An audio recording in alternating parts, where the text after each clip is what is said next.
লীগের বাহিনী আমাদের উপর হামলা করছে। আমাদের অনেক ভাই আহত, অনেক ভাইয়ের মাথা থেকে রক্ত ঝরছে। অসংখ্য শতাধিক নারী শিক্ষার্থী আছে প্রায়। আমরা যখন বিসি চত্বরে ছিলাম ৭১ সাল থেকে ছাত্রলীগের বা তাদের যারা ছিল তারা এসে এমনভাবে পিছন দিক থেকে দাওয়া করছে, আর ইট পাটকেল লাঠি সোটা দিয়ে যা আছে আমাদের পিছন দিক থেকে, আমাদের অনেক মেয়েরাও ছিল পিছনে, এমনভাবে আঘাতপ্রাপ্ত হয়েছে। আমরা দেখতে কি অবস্থা, আমরা কি এই দেশে থাকি? কারণ এখানে ডাক্তার নাই। আমরা প্রথমে আসার পরে তালা লাগায় চলে গেছে, পরে একজন ডাক্তার পাওয়া গেছে, তাকে বলছে আসতে, সে বলছে 20 মিনিট পরে আসবে। প্রায় 45 মিনিট হয়ে গেছে, এখন পর্যন্ত কোনো ডাক্তার নাই। এখানে কি করতেছে না করছে, আমাদের ইমার্জেন্সি ডক্টর দরকার। অনেকেই এখন পর্যন্ত চিকিৎসা পায়নি, যে আপনারা দেখতেছেন সে হাঁটাহাঁটি করছে, পরে অনেকের চিকিৎসা না পায় অন্য হসপিটালে গেছে শেষ পর্যন্ত। এই হলো পরিস্থিতি।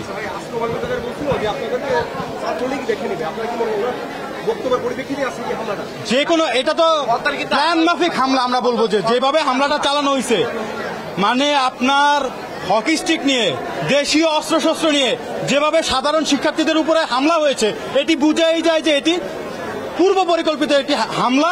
এবং সেখানে বহিরাগতদেরকে আমরা দেখেছি যে ট্রাক ভর্তি বিভিন্ন টোকাই টাইপের ছেলেমেয়েরা ক্যাম্পাসে ঢুকে সাধারণ শিক্ষার্থীদের উপরে হামলা করেছে, ঢাকা বিশ্ববিদ্যালয়ের শিক্ষার্থীদের উপরে হামলা করেছে।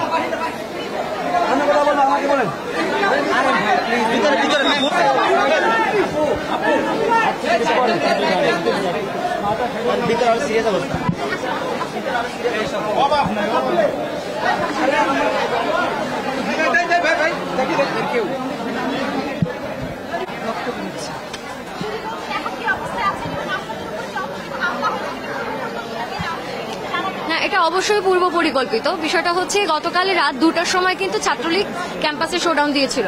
আজকে সকালে ইডেন কলেজেও কিন্তু তারা মেয়েদের ওপরে একটা হামলা করেছে।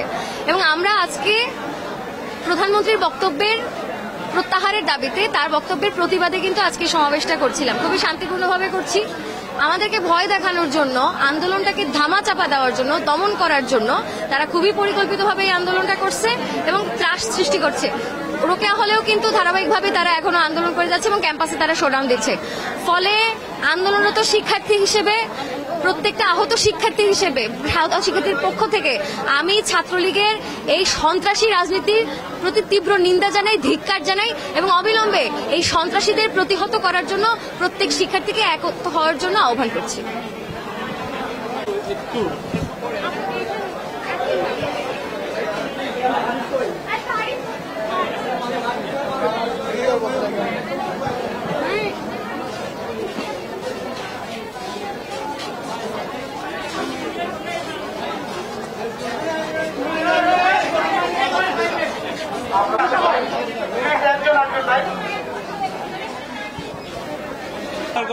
আমরা তাদেরকে, আমাদের বোনরা সহ আমরা তাদেরকে উদ্ধার করতে গিয়েছিলাম। আমাদের হাতে কোনো অস্ত্র ছিল না।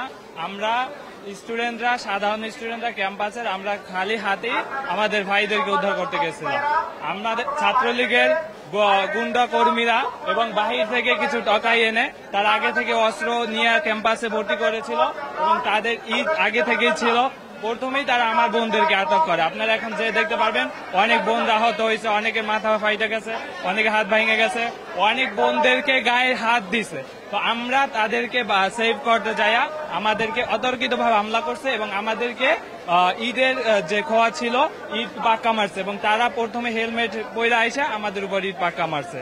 তো আমরা তীব্র নিন্দা জানাই এবং আমাদের ক্যাম্পাস একটি মুক্ত পরিবেশ। এখানে যে বাহির থেকে টকাইগুলো নিয়ে আসছে, আমরা ভিসি বা প্রক্টরকে অনুরোধ করতেছি যে এই ধরনের টকাইদেরকে ক্যাম্পাস থেকে আপনারা বের করে দিবেন। তো আমাদেরকে হামলা করে আমাদের আন্দোলন থামিয়ে যাবে না। এটা সারা বাংলাদেশের সকল মানুষের অধিকার। আমরা রক্ত দিছি, আমরা প্রয়োজন হলে জীবন দিব, তারপর হলে আমরা আমাদের অধিকার আদায় করে ছাড়বো।